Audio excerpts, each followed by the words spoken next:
नेपालमा चाहिँ जुन 1956 मा इस्टाब्लिस भएको थियो ट्रेनिङ इन्स्टिट्युट जसले चाहिँ टिचर्सहरूलाई चाहिँ ट्रेनिङ दिन्छ त्यसमा चाहिँ एक्सपेरिमेन्टल साइकोलोजी चाइल्ड साइकोलोजी र एजुकेसनल साइकोलोजीहरू पनि एज अ बेसिक कोर्सेसहरू चाहिँ इन्क्लुड गरिएको रहेछ र त्यो आफ्टर 1956 चाहिँ साइकोलोजी चाहिँ धेरै एक्सपान्ड भएको देखिन्छ किनभने त्योभन्दा अगाडि आइए लेभलमा त्रिचन्द्र कलेजमा मात्र पढाइ हुन्थ्यो त्यस पछाडि चाहिँ तपाईँको एक्सपान्ड भएर यो चाहिँ त्रिचन्द्र कलेज पद्मकन्या कलेज रत्नराजी कलेजहरूमा चाहिँ आइए बिए लेभलमा चाहिँ पढाइ सुरु हुन थाल्यो 1956 र 1966 को वान डिकेडको पिरियडमा चाहिँ धेरै नै यसको विकास भएको देखिन्छ एक्सपान्सन तर एमए लेभलको पढाइ सुरु हुनलाई चाहिँ अझै धेरै वर्ष लाग्यो त्यो चाहिँ 1980 मा बल्ल आएर चाहिँ यसको सुरुवात भएको थियो त्यो पनि त्रिचन्द्र कलेजमै त्यो प्रोग्राम सुरु भयो जसको लिडरसिप चाहिँ सरला म्याडम सर्वज्ञ नारायण श्रेष्ठ साथसाथै अरू साइकोलोजिस्टहरूले चाहिँ एकदम प्रोमिनेन्ट रोल खेल्नु भएको थियो त्यसको लागि चाहिँ यो कोलम्बो प्लान भन्ने जुन त्यो एजुकेसनल प्लान थियो त्यस अन्तर्गत चाहिँ इन्डियाले चाहिँ धेरै सहयोग गरेको थियो त्यो बेलामा प्रोफेसर गाङ्गुली र प्रोफेसर दीक्षितहरूलाई चाहिँ नेपालमा पठाइदिएर चाहिँ एउटा यहाँको सिलेबस बनाउनेदेखि लिएर पढाउने कार्यक्रम कामहरुमा चाहिँ धेरै सहयोग गरेको देखिन्छ र यसरी एमए बीए एमए लेभलको एजुकेसनल प्रोग्राम्सहरुको साथसाथै चाहिँ 1988 मा आएर चाहिँ फेरि एमफिल प्रोग्राम पनि एड भयो जुन चाहिँ साइकोलोजी फिल्डलाई चाहिँ अझ एक्सपान्ड गर्नलाई चाहिँ धेरै राम्रो रोल यसले खेलेको छ जो चाहिँ community mental health project UMN को युनाइटेड मिसन अफ नेपालले चाहिँ सुरु गरिएको थियो र अहिले त्यो चाहिँ अहिले हाम्रो टिचिङ हस्पिटलमा चाहिँ यो प्रोग्रामहरु रन हुँदैछ त्यो 2 वर्षको कोर्स छ जस अन्तर्गत चाहिँ 2 वर्ष कोर्स सकेपछि चाहिँ क्लिनिकल साइकोलोजीमा चाहिँ स्पेशलाइजेसन हुन्छ र अलिकति नेपाली साइकोलोजिस्टहरुको कुरा गर्नु पर्दाखेरि चाहिँ अहिलेसम्म हामीले कुरा गर्ने हो भने रफली नेपाली साइकोलोजिस्टहरुलाई चाहिँ 3टा जेनेरेसनमा हामीले गर्न सक्छौं फर्स्ट जेनेरेसन सेकेन्ड जेनेरेसन र थर्ड जेनेरेसन फर्स्ट जेनेरेसन भन्नाले चाहिँ सबैभन्दा पहिला साइकोलोजीमा स्पेशलाइजेसन गर्नु भएको व्यक्तित्वहरु भयो जो चाहिँ नेपाल बाहिर जस्तै इन्डिया र युनाइटेड स्टेट्समा एजुकेटेड भएको थियो भने सेकेन्ड जेनेरेसन चाहिँ नेपालमै ट्रेन र एजुकेटेड भयो तर कति जनाले पीएचडी चाहिँ बाहिर अरु कन्ट्रीजहरुमा त गर्नु भएको छ र थर्ड जेनेरेसन चाहिँ हामी जस्तो अहिले पढिरहेको साइकोलोजिस्टहरु स्टुडेन्ट्सहरु र साथसाथै अहिलेको एकदमै यङ साइकोलोजिस्टहरु फर एक्जाम्पल सन्देश सर लाई चाहिँ हामी थर्ड जेनेरेसनमा राख्न सक्छौं फर्स्ट जेनेरेसनको कुरा गर्ने हो भने चाहिँ नेपालमा पीएचडी गर्ने पहिलो व्यक्ति चाहिँ हाम्रो पन्नालाल प्रधानजी हुनुहुन्थ्यो उहाँले चाहिँ ओरेगन युनिभर्सिटीमा साइकोफिजिक्समा चाहिँ आफ्नो पीएचडी गर्नुभएको थियो अबाउट 1960s तिर उहाँले गर्नुभएको थियो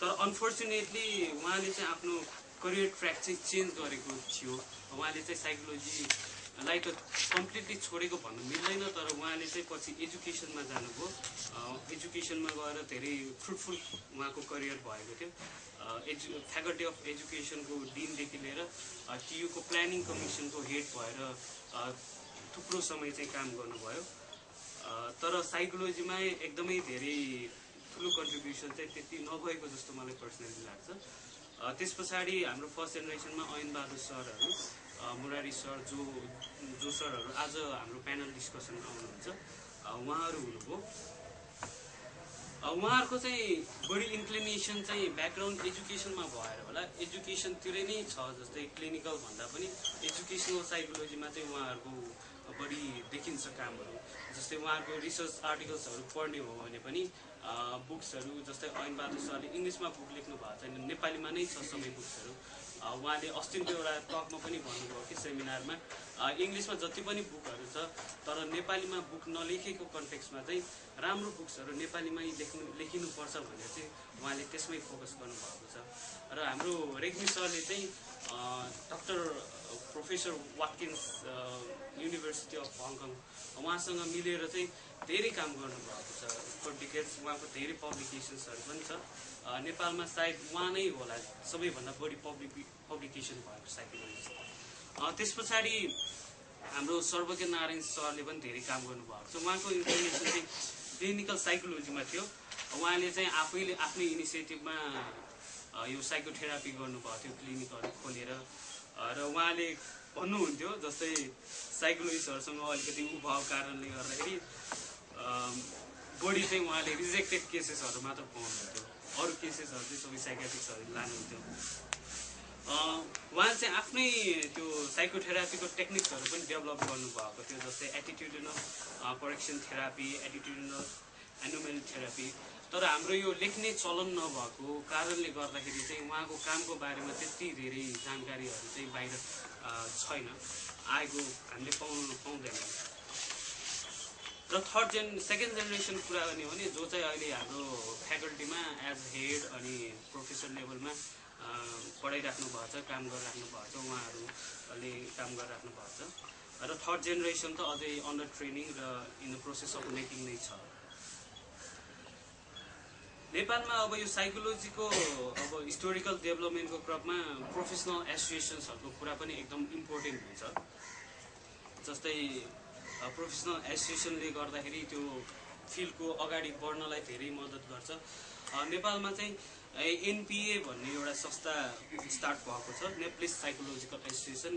त्यो चाहिँ 1982 मा इस्टाब्लिस भएको थियो, सर्वज्ञ नारायण सरको इनिसिएटिभमै भएको थियो। तर दुर्भाग्यवश भनौँ कि विभिन्न कारणले गर्दाखेरि यो एसोसिएसन चाहिँ त्यति एक्टिभ भएको छैन। एक्टिभ टोटली प्यासिभ त छैन, तर कहिलेकाहीँ बिउजिने बाहेक त्यति धेरै काम गरेको यसले देखेको छैन। तर केही राम्रो कामहरू चाहिँ पक्कै गरेको छ। जस्तै यसले नेपालकै फर्स्ट साइकोलोजी जर्नल पब्लिस गरेको थियो 1992 मा, र त्यही सालमा आइक्यापको रिजनल कन्फरेन्स पनि गरेको थियो। र 1992 मा चाहिँ स्पोर्ट्स साइकोलोजिकल एसोसिएसन पनि इस्टाब्लिस भएको थियो अरे। त्यो एउटा सेन्टेन्स मात्र मलाई अब यो पढ्ने क्रममा त्यो मैले पत्ता लगाएँ। त्यो बाहेक अरू कुनै पनि जानकारी फर्दर इन्फर्मेसन केही पनि छैन। र फेरि अर्को एउटा एसोसिएसन पनि एक्जिस्टेन्समा आएको देखिन्छ, सेन्ट्रल एसोसिएसन अफ साइकोलोजी। त्यो पनि सर्वज्ञ नारायण सरले नै इनिसिएटिभमा गर्नुभएको रहेछ। र त्यसले पनि अर्को एउटा जर्नल चाहिँ पब्लिस गरेको थियो, द इनर स्पेस। र त्यसैको इन्सपिरेसन अथवा त्यसैको गाइडेन्समा चाहिँ central association of psychology students भन्ने संस्था जुन हामीसँग सम्बन्धित छ, त्यो पनि इस्टाब्लिस भएको त्यो चाहिँ 1997 मा भएको थियो। र अलिकति अब एप्लिकेसनको कुरा गर्ने हो भने अब साइकोलोजी अब एकाडेमिक मात्र भएर हुँदैन। यो चाहिँ अब अलिकति यसको एप्लिकेसन पनि धेरै इम्पोर्टेन्ट हुन्छ। यसको थ्योरी इन्टु प्र्याक्टिस, थ्योरी मात्र भएर त्यसको डेभलप हुँदैन। थ्योरी प्र्याक्टिसमा जान सक्यो भने मात्र त्यो फिल्ड ग्रो हुन्छ। र कसरी एप्लाई भइरहेको छ भन्दाखेरि एउटा त एकाडेमिक पार्ट त मैले अब तपाईँलाई भनिहालेँ, र अरू विभिन्न क्षेत्रहरूमा पनि साइकोलोजीको चाहिँ युज भइरहेको छ। जस्तै अर्गनाइजेसनल सेटिङमा धेरै भइरहेको छ। हाम्रो नेपाल सरकारको लोक सेवा आयोगमा साइकोलोजिस्टहरू काम गर्नुहुन्छ, त्यहाँ चाहिँ 5 जनाको दर बनिन्छ। र त्यसको सुरुवात चाहिँ 2030 सालमा भएको देखिन्छ, जसमा चाहिँ माधव बहादुर सिंह कार्की चाहिँ एज अ फर्स्ट साइकोलोजिस्ट त्यहाँ कार्यरत हुनुहुन्थ्यो। र अहिले चाहिँ त्यहाँ 5 जना हुनुहुन्छ। आज अशोक कुमार झा जो चाहिँ सेकेन्ड लेभलको साइकोलोजिस्ट हुनुहुन्छ, उहाँ प्यानल डिस्कसनमा पनि आउनुहुन्छ। फर्दर इन्फर्मेसन उहाँबाट पनि आउँछ होला। र त्यो बाहेक Nepal army, arm police force, AFP र राष्ट्रिय अनुसन्धान आयोग विभागमा पनि साइकोलोजिस्टहरूको चाहिँ प्रत्यक्ष अप्रत्यक्ष रूपमा भूमिका चाहिँ भएको देखिन्छ। अर्गनाइज सेटिङमा अरू कुरा गर्ने हो भने विभिन्न एनजिओज आइएनजिओजमा चाहिँ एज अ कन्सल्टेन्ट चाहिँ साइकोलोजिस्टहरूले काम पहिलेदेखि नै गर्दै आएको छ र गरिरहेको छ। क्लिनिकल सेटिङको कुरा गर्ने हो भने चाहिँ अघि भने जस्तै सर्वज्ञ सरले आफ्नै इनिसिएटिभमा क्लिनिक खोलेर काम सुरु गर्नुभएको थियो, तर पछि उहाँले बन्द गर्नुभयो, त्यो चाहिँ स्टप गर्नुभयो। र 1990s मा फेरि आएर चाहिँ यो नेपालमा चाहिँ साइकोसोसल काउन्सिलिङ चाहिँ स्टार्ट भएको देखिन्छ।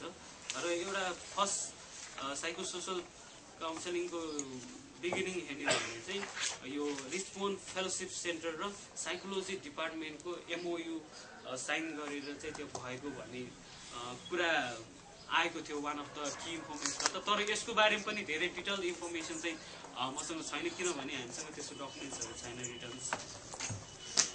र अर्को एप्लिकेसनको कुरा गर्ने हो भने एजुकेसनल सेटिङमा चाहिँ विभिन्न स्कुल्सहरूले चाहिँ अहिले चाहिँ साइकोलोजिस्टहरूलाई चाहिँ विभिन्न रोल्समा चाहिँ कामहरू साइकोलोजिस्टहरूले काम गर्दै आएको छ। जस्तै काउन्सिलिङ गर्नको लागि स्टुडेन्ट्सहरूलाई प्लस त्यो होस्टेलहरूमा जुन त्यो डिसिप्लिनरी कुराहरू मेन्टेन गर्नको लागि चाहिँ साइकोलोजिस्टहरू युज गरेको देखिन्छ। र त्यसको साथसाथै साइकोलोजीको एप्लिकेसन चाहिँ ल एन्ड जस्टिसमा पनि भएको देखिन्छ। एकदम रिसेन्टली आएर चाहिँ त्यसमा चाहिँ हाम्रो नारायण प्रसाद शर्मा चाहिँ हाम्रो एज अ साइकोलोजिस्ट चाहिँ जुबिनाइल जस्टिस बेन्चमा हुनुहुन्छ, अरू त्यो टिममा काम गरिराख्नु भएको छ। एप्लिकेसनको कुरा गर्दाखेरि यति नै छ। Time 7 minute. च्यालेन्जेस त थुप्रो छ है नेपालमा, यसको ग्रोथको लागि थुप्रो च्यालेन्जेसहरू छ। फर इक्जाम्पल नेपालमा चाहिँ एउटा त ल्याक अफ इन्टेलेक्चुअल क्लाइमेट भन्छौँ, जस्तै हाम्रोमा त्यति इन्टेलेक्चुअल क्लाइमेट छैन। जस्तै यस्तो एकाडेमिक वर्कहरूलाई रेस्पेक्ट गर्ने प्रमोट गर्ने चलन एकदमै थोरै छ, रिसर्च पनि एकदमै थोरै हुन्छ। र अर्को कुरा भनेको चाहिँ हाम्रोमा चाहिँ एकाडेमिक इनब्रिडिङ भइरहेको हामी देख्न सक्छौँ। एकाडेमिक इनब्रिडिङ भन्दाखेरि एउटै फ्याकल्टीको मान्छेले पढायो, त्यही भित्रकै मात्र हुँदाखेरि चाहिँ पर्सपेक्टिभ लङ टर्ममा गएर चाहिँ न्यारो डाउन भएर गएको देखिन्छ। र जस्तै बाहिर पढेको स्टुडेन्ट्सहरूलाई चाहिँ हाम्रो कन्ट्रीमा अपर्च्युनिटी दिएर उनीहरूको नलेज एक्सपर्टिजलाई पनि युज गर्ने हो भने चाहिँ त्यो क्रस ब्रिडिङ भएर चाहिँ अझ यो फ्लोरिस हुनु चाहिँ धेरै सजिलो हुन्छ। र टियुको जुन रिसर्च सेन्टर्सहरू छन् सिनास सेरिट, त्यसमा पनि साइकोलोजिस्टहरूको चाहिँ भूमिका केही छैनन्। बिसाइड्स फ्यु पब्लिकेसन्स जहाँ जुन जर्नल्सहरू त्यहाँबाट पब्लिस हुन्छ त्यसमा आर्टिकलहरू केही पब्लिस हुने बाहेक अरू त्यस्तो सिग्निफिकेन्ट रोलहरू केही पनि देखिएको छैन।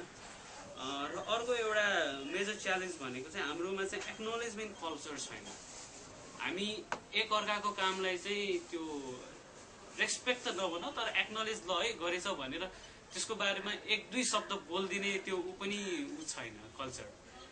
र राइट एन्ड साइड कल्चर त हाम्रोमा धेरै नै थोरै छ। बुक्सहरू हेर्ने भने साइकोलोजिस्टहरूले आफ्नो कलिग्सहरूको चाहिँ त्यो रेफरेन्सेसहरू साइट चाहिँ गरेको देखिँदैन, बढी नै विदेशीहरूको रेफरेन्सेसहरू साइट गरेको त्यो छ। र अर्को एउटा मेजर च्यालेन्ज भनेको चाहिँ नेपालमा चाहिँ एप्रेन्टिससिप कल्चर चाहिँ छैन। जस्तै यङ साइकोलोजिस्टहरूले सिनियरसँग काम गर्ने मौका नै पाउँदैनन्। त्यो विभिन्न कारणहरू हुन सक्छन्, तर त्यो भएको कारणले गर्दाखेरि पनि नेपालमा साइकोलोजीको ग्रोथ चाहिँ एकदमै स्लो भइरहेको छ। त्यो बाहेक अरू विभिन्न कारणहरू छन्, जस्तै स्केर्सिटी अफ रिसोर्सेस। हामी डेभलपिङ कन्ट्रीमा छौँ र रिसोर्सेसको एकदमै ठुलो कमी छ, त्यसले गर्दाखेरि पनि धेरै बाधा पुगेको छ। अर्को चाहिँ पोर प्रोफेसनल सपोर्ट, हाम्रोमा स्ट्रङ एसोसिएसनहरू नबनेको कारणले गर्दाखेरि यो फिल्ड चाहिँ धेरै नै पछाडि परेको छ। र अर्को एउटा मेजर च्यालेन्ज भनेको चाहिँ ल्याक अफ लिगल रिकग्निसन। हामी लिगली रेकग्नाइज नै भइसकेको छैनौँ एज अ साइकोलोजिस्ट, र त्यो कारणले गर्दाखेरि हाम्रो प्रोफेसनलाई अगाडि बढाउनको लागि चाहिँ ठुलो बाधा चाहिँ देखिएको छ। र अब यसको डेभलपमेन्टको लागि के गर्नुपर्छ भनेर हामी पछि प्यानल डिस्कसन चलाउनेछौँ। त्यसमा धेरै कुराहरू होला, मैले भनिराख्नुभन्दा पनि पछि नै त्यो कुराहरूसँग समेट्न म चाहन्छु। र थोरै समय भएकोले म तपाईँहरूलाई मैले रिसर्च गरेको क्रममा केही पिक्चर्सहरू चाहिँ सेयर गर्न चाहन्छु, जुन चाहिँ म स्लाइड सो गरेको छु।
केही स्लाइडहरू छन् यो चाहिँ बढी पिक्चर नै बेस्ड छन् बढी इन्फर्मेसनहरूभन्दा पनि पिक्चर्सहरूबाट देखाउन खोजेको छ हिस्टोरिकल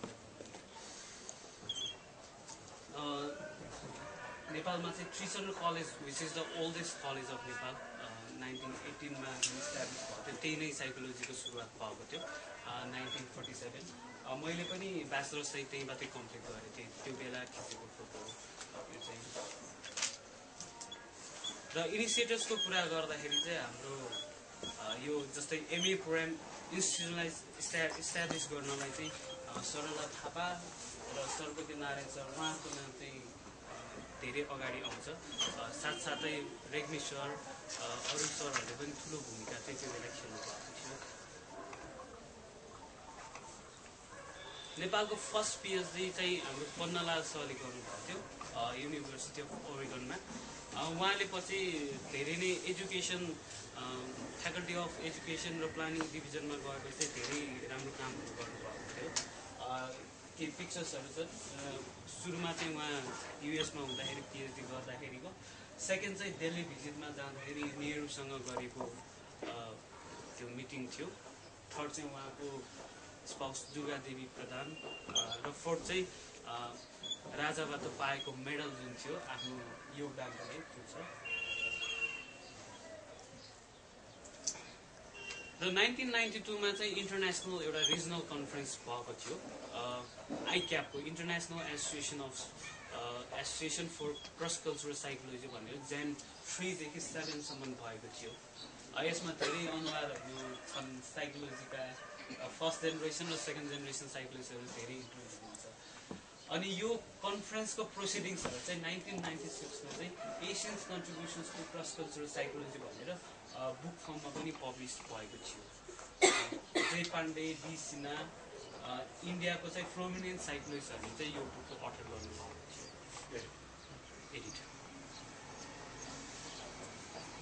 र 1990s मा चाहिँ धेरै नेसनल इभेन्ट्सहरू भएको देखिन्छ 2046 तिर चाहिँ नेसनल एनपिए चाहिँ एकदमै एक्टिभ थियो त्यो बेला र नेसनल लेभलमा चाहिँ धेरै वर्कसपहरू कार्यक्रमहरू चाहिँ गरेको हामीले पाउन सक्छौँ केही र पब्लिकेसन्सहरूको कुरा गर्ने भने हाम्रो नेपालमा साइकोलोजी रिलेटेड मात्र 2टा जर्नल पब्लिस भएको छ सोफार नेपाली साइकोलोजिस्ट र द इनर स्पेस जुन चाहिँ हाम्रो मार्टिन चौतारीको लाइब्रेरीमा पनि एभाइलेबल छ तपाईँहरूलाई यदि पढ्न मन छ भने यहाँबाटै हेर्न सक्नुहुन्छ र कमर्सियल म्यागजिन्सहरूको कुरा गर्ने भने मानव मनोविज्ञान मनश्री र मनोदर्पण केही त्यस्ता म्यागजिन्सहरू हुन् जुन चाहिँ पब्लिस भएका छन् र बुक्सको कुरा गर्ने भने हाम्रो रेग्मी सर ऐन बहादुर सर नारायण प्रसाद शर्मा हाम्रो सिसी सरहरूले रिसर्च बेस्ड बुक्सहरू केही लेख्नु भएको छ जुन चाहिँ तपाईँले मार्टिन चौतारीमा पब्लिस भएको मेरो बिब्लोग्राफीमा मोर इन्फर्मेसन पाउन सक्नुहुन्छ युआरएल तल दिएको छ र इन्टरनेटको कुरा गर्ने हो भने चाहिँ यो स्टिल इमर्जिङ छ अहिलेसम्म हामीलाई थाहा छैन कि हिस्टोरिकली चाहिँ अब वेबमा के इन्फर्मेसन इम्पोर्टेन्ट छ छैन भनेर अब त्यो we still have to wait to see र अनलाइन चाहिँ हामी धेरै नै एक्टिभ छौँ जस्तै हाम्रो साथी अविन्द्र राज डङ्गोरले पनि लेख्नुहुन्छ साथसाथै हाम्रो सुजन श्रेष्ठ एकदम यङ स्टुडेन्ट एक्टिभ ब्लगर्सहरू हुनुहुन्छ उहाँले धेरै कामहरू गरिराख्नु भएको छ र finally thank you very much these are some of my key informants Ain Bahadur Shrestha sir प्रतिभा दिदी करुणा अन्त शान्ता निरौला सुकुन्ता खत्री मुरारी प्रसाद रेग्मी मिता राणा देवव्रत जोशी निरञ्जन उपाध्याय अशोक कुमार झा उहाँहरूसँग चाहिँ मैले अन द रेकर्ड नै कुरा गरेको थिएँ भने अफ द रेकर्ड चाहिँ नारायण प्रसाद शर्मा आरपी सापकोटा सिसी सर सन्देश श्रेष्ठ शरण साक्य साक्य रिता श्रेष्ठहरूसँग चाहिँ मैले अफ द रेकर्ड कुराकानी गफ गरेको थिएँ thank you very much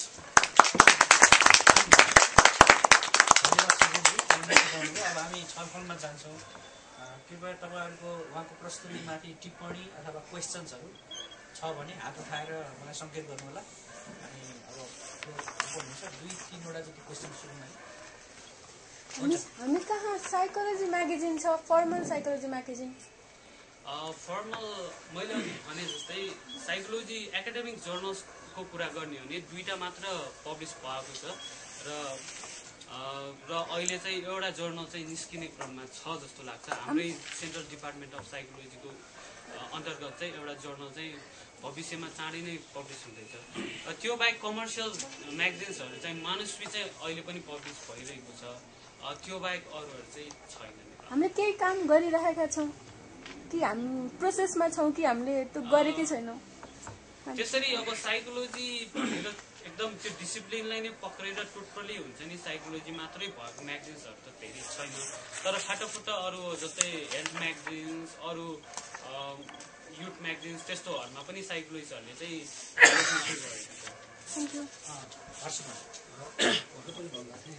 research गर्दाखेरि यो रेकर्ड पनि यसो कुरा गर्नु त्यो अफ द रेकर्ड गर्नुपर्ने कारण त्यसबाट के कुरा अफ द रेकर्ड गर्नुपर्ने कारण भने त्यस्तो त थिएन। तर मैले अब जस्तै अन्डर रेकर्ड त अब पहिल्यै प्लानिङ हुन्छ तपाईँको को सिग्निफिकेन्स छ र अन्डर रेकर्ड भयो भने यो फ्युचरमा आर्काइभ गर्नलाई पनि सजिलो हुन्छ नि। हिस्टोरिकली अब पछि मसँग कसैले कन्सल्ट गर्दा लार्जर प्रोजेक्ट पछि कसैले गर्न चाह्यो भने म उहाँलाई यो इन्फर्मेसनहरू दिन सक्छु। र अफ द रेकर्ड गर्नु कारण चाहिँ कहिलेकाहीँ बाटोमा भेटिन्छ अथवा कलेजमा घाम तापिरहेको बेला यसो होइन कुराकानी गर्दाखेरि यसो माइन्डमा आएको कुराहरू सोध्ने यसमा अब अफ द रेकर्ड भन्दाखेरि चाहिँ नभन्ने भनेको नाम उल्लेख नगर्नु यसो बुझ्ने हुन्छ। मैले यहाँ अफ द रेकर्ड भनेको चाहिँ रेकर्ड गरेको चाहिँ त्यो एभिडेन्स चाहिँ मसँग छैन। त्यसरी हुन्छ नि। तपाईँको प्रस्तुति चाहिँ अब एक प्रकारको इन्फर्मेटिभ भयो। तर अब यसलाई चाहिँ भनौँ न प्रकाशन आखिरमा आर्टिकलको रूपमा डेभलप गर्ने हो भने 2-3 कुराहरूमा तपाईँले ध्यान दिनुपर्ने हुन्छ। एउटा अब डिसिप्लिनको हिस्ट्री लेख्दाखेरि पनि केमा फोकस गरेर आर्गुमेन्ट कसरी डिल गर्ने त्यो एउटा कुरा अलिक इम्पोर्टेन्ट हो। जुन हिसाबले चाहिँ साइकोलोजी नेपालमा विकास भएको तपाईँले हामीसँग मान्नुभयो त्यसमा तपाईँको आर्गुमेन्ट चाहिँ के हो? त्यो कथा त धेरै तरिकाबाट भन्न सकिन्छ। तपाईँले निश्चित तरिकाबाट कथा भन्नुभयो त्यसले चाहिँ अब कुन आर्गुमेन्टलाई सपोर्ट गर्छ एउटा त्यो कुरा इम्पोर्टेन्ट होला। दोस्रो आर्ग्रेमी आर्टिकलमा गर्न सकिने काम चाहिँ के हुन्छ चाहिँ नेपालमा विभिन्न डिसिप्लिनहरूको हिस्ट्रीबारे विभिन्न हिसाबले लेखिएका छन् इन्क्लुडिङ साइकोलोजी। त्यसमा चाहिँ कम्पेरिटिभ सेन्समा चाहिँ साइकोलोजीको डेभलपमेन्ट र है अरू डिसिप्लिनको डेभलपमेन्टसँग दाँजेर हेर्दाखेरि चाहिँ के कुराहरू चाहिँ यसो मिलेको जस्तो देखिन्छ, के कुरा चाहिँ एकदम साइकोलोजी डिसिप्लिनको स्पेसिफिक क्यारेक्टरिस्टिक देखिन्छ होइन। त्यो चाहिँ अब अलिकति लार्जर स्टोरी भयो। अलिकति माइन्डली हेर्दाखेरि चाहिँ अब यो कम्पेरिटिभ कुरासँग पनि मिल्नु जान्छ। तपाईँले के भन्नुभयो भने साइकोलोजिस्टहरूको प्रोफेसनल जुन अर्गनाइजेसन एकाडेमिक अर्गनाइजेसन चाहिँ कहिले कहिले मात्र बिउजिनी भन्नुभयो। अब यो पनि नेपालमा धेरै संस्थाहरूको चाहिँ एउटा स्वरूप हो। हिस्टोरियन्सहरूको संस्था हेर्नुहोस्, हिस्ट्री एसोसिएसन अफ इसान भन्छ, त्यो पनि त्यस्तै हो, कहिले कहिले मात्र बिउजिन्छ। अरू थुप्रै संस्थाहरू त्यसरी नै बिउजिन्छ। भनेपछि एउटा नेपालमा गर्नैपर्ने रिसर्च त के होला भने एकाडेमिक प्रोफेसनल्सहरूको संस्थाहरू चाहिँ कहिले कहिले मात्र किन बिउजिन्छन् भन्दा त्यसको रिसर्च चाहिँ धेरै हिसाबले गर्नुपर्ने रिसर्च हो। तर आज साइकोलोजिस्टहरूले गर्नुपर्ने रिसर्च चाहिँ त्यसको साइकोलोजिकल कुरा चाहिँ पत्ता लगाउने हो। जसलाई मैले लोड सेडिङको कुरा गरेँ नि, नेपालमा जे काम गर्दाखेरि पनि अब रिसोर्स छैन, व्यक्ति छैन, यो छैन, त्यो छैन भने त्यस कारण यस्तो संस्थाले केही पनि गर्न सक्दैन भनेपछि कथा सिद्धि होइन। तर विदेशीहरूसँग मिलेर नेपालमा ठुलो इभेन्टहरू हुन्छ। तर डिपार्टमेन्ट एज सचले धेरै डिपार्टमेन्टहरूले एउटा बाइविकली मन्थली सेमिनारहरू चलाइरहेको अवस्था चाहिँ छैन। साइकोलोजी पनि त्यसको लागि एक्सेप्सन भयो भन्दाखेरि यो नहुने कुराहरूको लागि चाहिँ केही साइकोलोजिकल एक्सप्लेनेसन छ कि छैन? किनभने अब अरू हिसाबले हेर्दाखेरि हामी कस्तो बाहिर बसेका मान्छेले हेर्दाखेरि त्यसको पोलिटिकल इकोनोमिक एक्सप्लेनेसनहरू धेरै निकाल्न सक्छौँ। तर psychology as a such practitioner student रिसर्चरको हिसाबले चाहिँ नेपालमा यो संस्था यथार्थ संस्थाहरूको चाहिँ साइकोलोजिकल एउटा एनालिसिस पो हुनुपर्ने हो कि होइन, एउटा भयो। दोस्रो यहाँले जुन 2टा जर्नल भन्नुभयो नि, ती 2टै जर्नलहरू एकदम सर्ट लिभ भयो, एकदम short live, single double issues होइन। त्यो इन्फर्मेसन तपाईँले नै मलाई दिनुभएको होइन। मैले नेपालमा निस्कने एकाडेमिक जर्नल्सहरूको रिसर्च चाहिँ 1.5 वर्ष अगाडिदेखि करिब 1 वर्ष अगाडिसम्म गर्दाखेरि थुप्रै कारणहरू देखिन्छन्। सिङ्गल जर्नलको जिन्दगी एकदम छोटो हुनुमा थुप्रै कारण देखिन्छ। ती कारणहरू त्यो मैले तपाईँलाई दिएको आर्टिकलमा पनि मेन्सन छ। साइकोलोजीको जराउँछहरू छोटो जिन्दगीका हुनुमा विशिष्ट कारण के देखिन्छ त्यो बारे पनि अलिकति सेयर गर्न पायो भने यो छलफल गर्न त्यो अरू पनि कुरो छ, अरू privately thank you for the suggestion. अघि तपाईँले एउटा जस्ट क्विक इनपुट होइन, यो हाम्रो प्रोफेसनल एसोसिएसन किन कुम्भकर्ण जस्तो कहिलेकामा जाग्ने कुरा गर्नु, त्यो मेरो शब्द होइन बाहिर मैले त्यो भन्छु कुम्भकर्ण जस्तै होइन, धेरै बेर चाहिँ सुत्ने कहिलेकाहीँ केही गरेरै जोगाउनु पर्ने होइन, पक्कै पनि त्यसको साइकोलोजिकल पर्सपेक्टिभबाट होइन रिसर्चहरू गरेर केही ठोस कुराहरू निकाल्नु पायो भने के हुन सक्थ्यो होला। र कम्पेरिटिभ कुरा गर्ने हो भने पक्कै पनि मैले तपाईँसँग पनि सेयर गरेँ, यो जुन मेरो रिसर्च छ यो चाहिँ एउटा एकाडेमिक आर्टिकलको रूपमा विकास गर्ने कुराहरू छ, त्यसको बारेमा पछि एउटा अघि तपाईँले अब नाम लिने क्रममा संस्थाहरू विभिन्न 5,000 संस्थाहरू जतिको नाम लिनुहुन्छ अनि अरू के भन्नुभयो भने साइकोलोजिस्ट भनौँ न ओल्ड जेनेरेसन र न्यू जेनेरेसनको बिचमा खासै त्यति इन्ट्रेक्सन हुँदैन अथवा भेट हुँदैन भनेर त्यो संस्थाहरू अलिकति अथवा कामभित्र चाहिँ यसरी इन्ट्रेक्सन गर्ने अथवा भेट हुने नयाँ न्यू जेनेरेसनको मान्छेहरूलाई चाहिँ केही इम्प्याक्ट दिने अथवा के गर्ने त्यो छ कि छैन, किन हुनु नसक्यो होला, त्यो कस्तो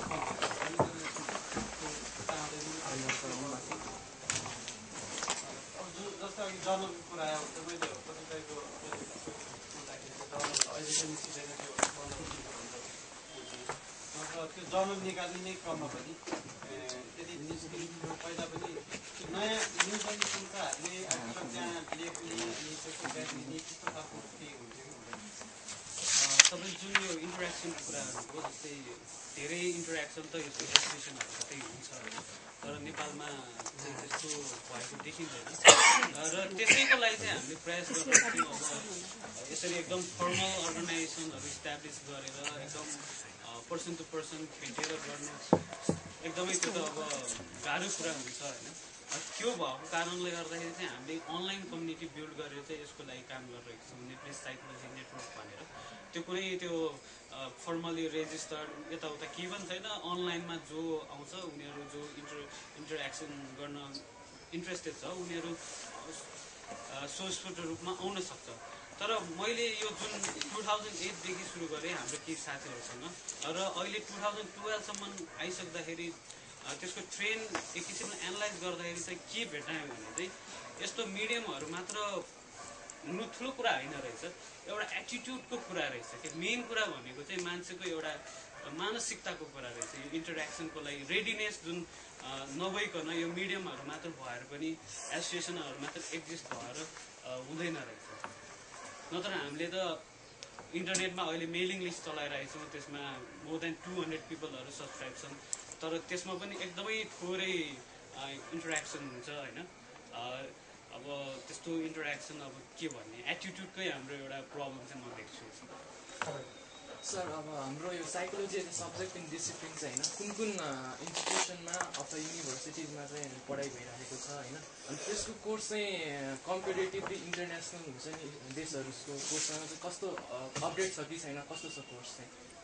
नेपालमा चाहिँ जस्तै मास्टर्स लेभलको एमए प्रोग्राम चाहिँ टियुमा मात्रै पढाइ हुन्छ अहिलेसम्म पनि, र बाँकी बिए आइए त अहिले विभिन्न कलेजेसहरूमा प्राइभेट पब्लिक कलेजेसहरूमा पढाइ सुरु भइसकेको छ। र सिलेबसको कुरा गर्ने हो भने चाहिँ रिसेन्टली हाम्रो डिपार्टमेन्टले यसलाई अपडेट गरेको छ, एउटा त्यसलाई अप टु डेट भएर त्यो गर्न प्रयास गरिरहेको छ, अहिले चाहिँ राम्रो हुँदैछ।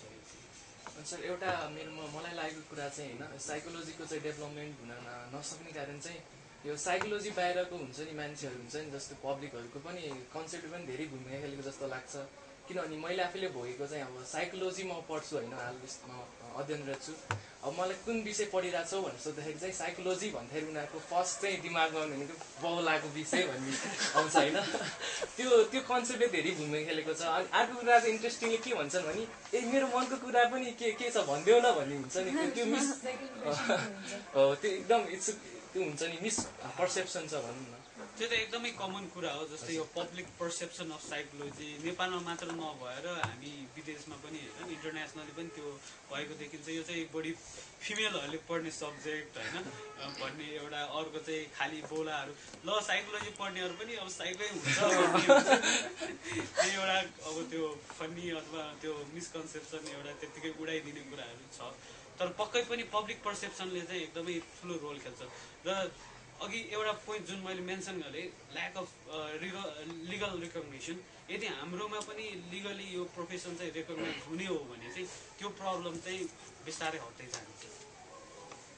अहिले मैले सोधेको एउटा प्रश्नको जवाब होइन, हजुर भन्नुहोस्। मैले के भने भन्दाखेरि चाहिँ बेसिकली अहिले एकदम छोटकरीमा भने यहाँ हाम्रो प्राइभेट धेरै गफ भइसक्यो अगाडि त्यो सुझाव जुन नेपालमा साइकोलोजीसँग निस्केका दुईवटा जर्नलहरूको छोटो आयो है हजुर, त्यसको बारेमा मैले किन होला भनेर सोधेँ। अरू पनि जर्नलहरूको छोटो आयो हुने र साइकोलोजीको जर्नलहरूको छोटो आयो हुने एउटै कारण छ कि विशिष्ट कारण छ भनेर सोधेँ।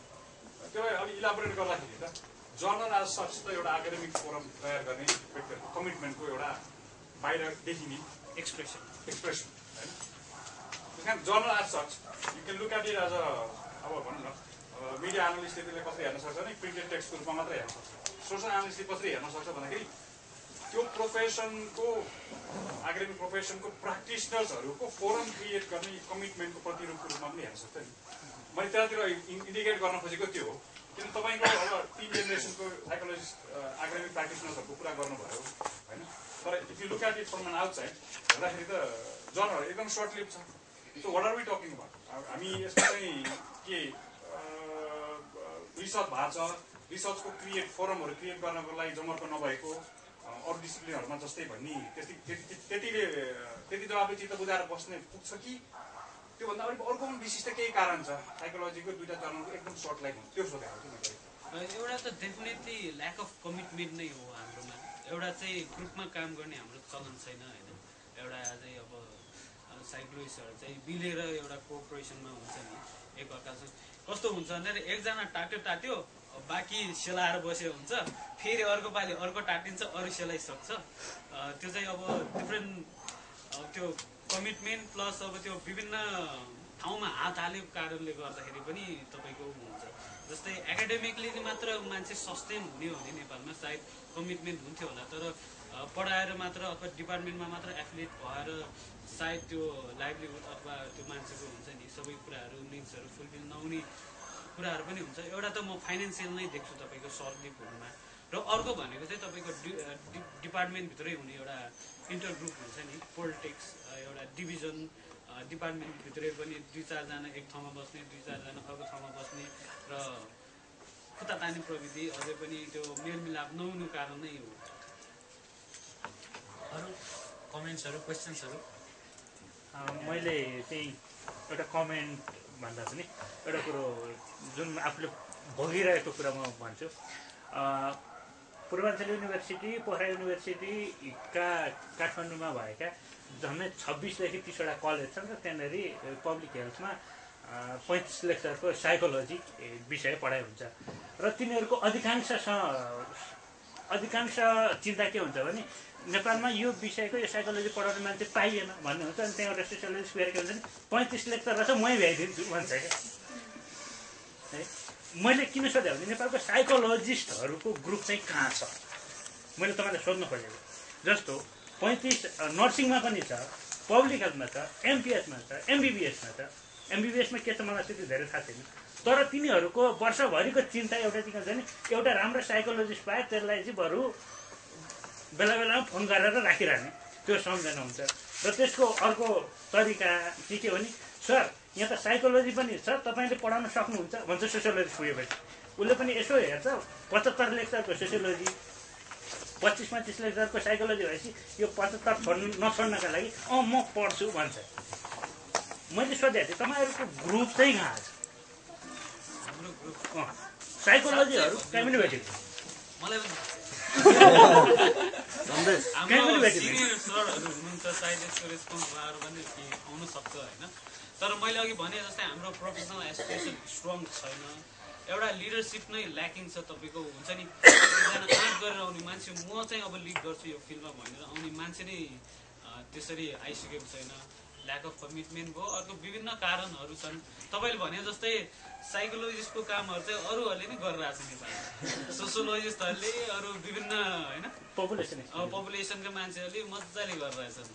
त्यसको लागि पनि हामीले चाहिँ त्यस्तो केही गरेको गर्नलाई जमर्को गरेको देखिँदैन। यो सुजन यो एउटा साइकोलोजीले रेस्पोन्ड गरेको जस्तो भएन है। सर मैले चाहिँ यो हाम्रो फिल्डबाट हुन्छ नि के सरेन्डर गर्नु पर्यो। मैले देखेको कुरा चाहिँ फ्र्याङ्कली कुरो के छ भनेर भन्दाखेरि एमए पास गरेर जसले 4-5 वर्ष पढाइसकेको छ उसले ब्याचलर लेभलको जुन चाहिँ विषय पनि प्राय धेरै विषय पढाउन सक्छ है।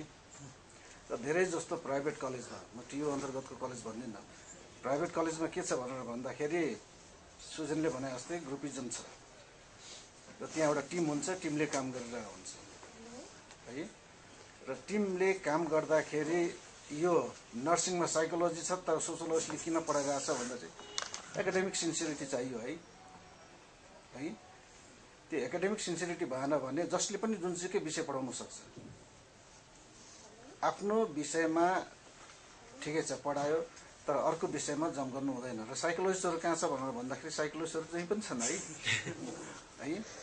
र विशेष गरेर के छ भनेर भन्दाखेरि अहिलेसम्म नेपालमा 1980-81 देखिको जति पनि साइकोलोजिस्टहरू प्रोड्युस गरेको छ त्यो एप्लाइड एरियामा गरेको छ र धेरै जस्तो चाहिँ एप्लाइड एरियामै गएको छ।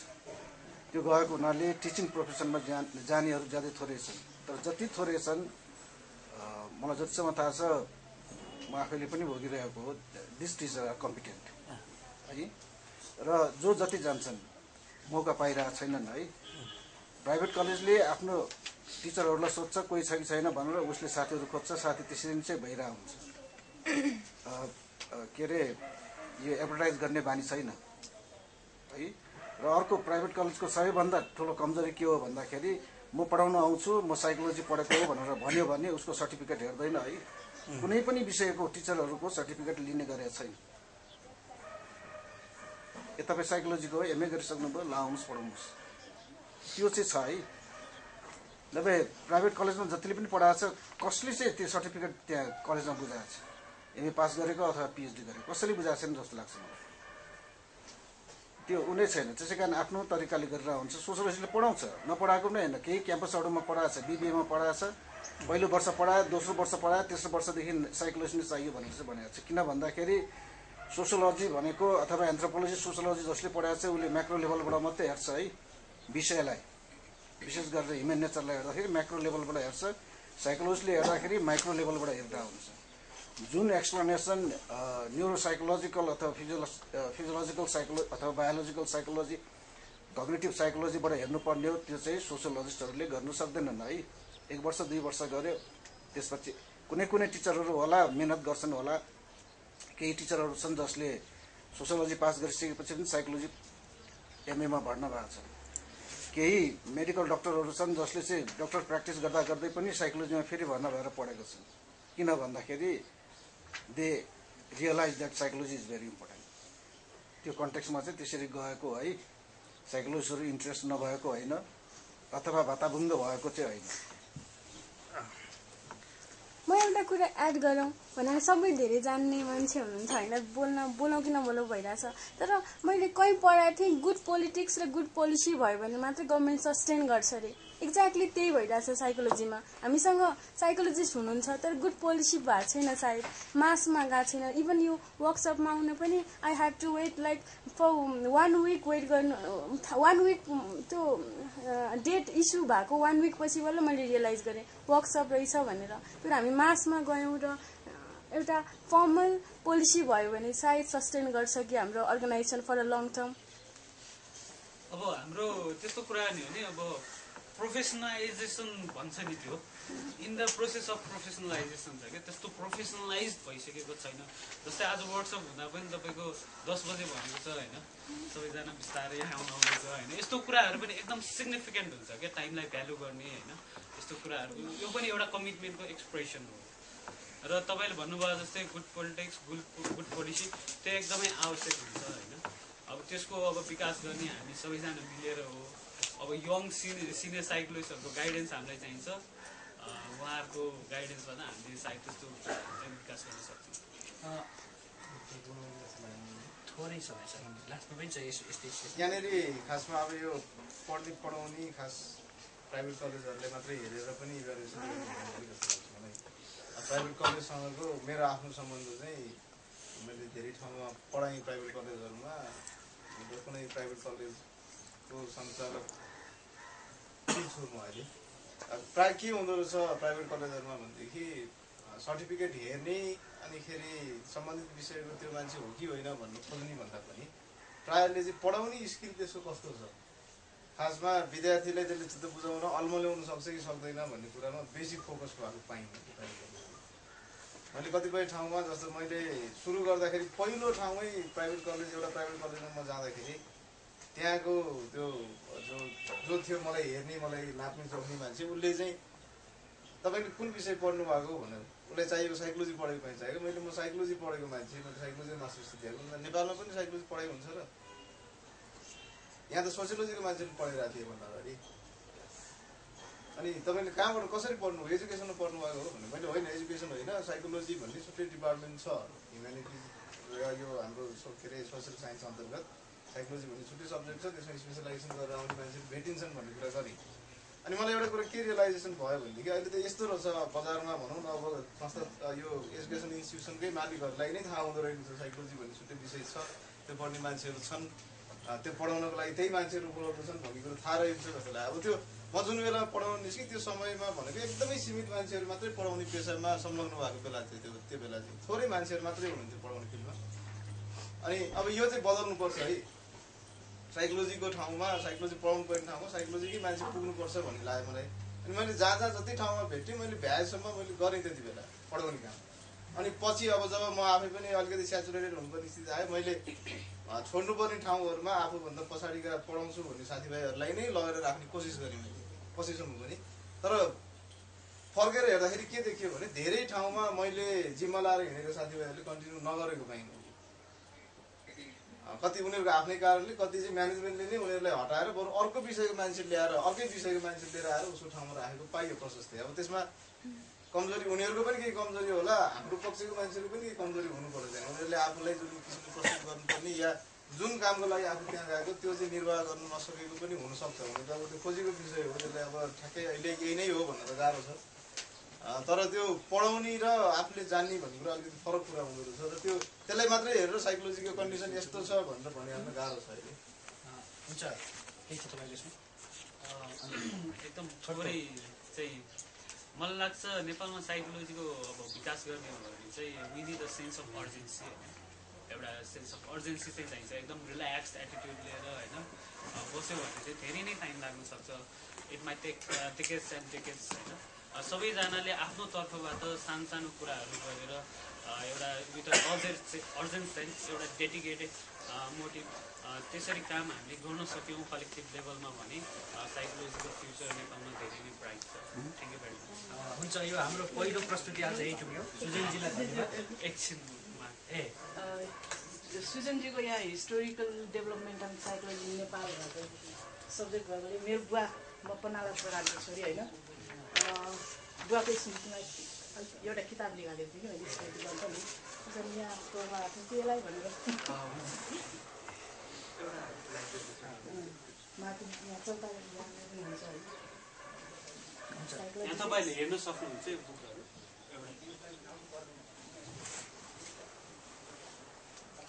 हुन्छ सुजनजी धन्यवाद, thank you very much for your nice presentation. अनि राम्रो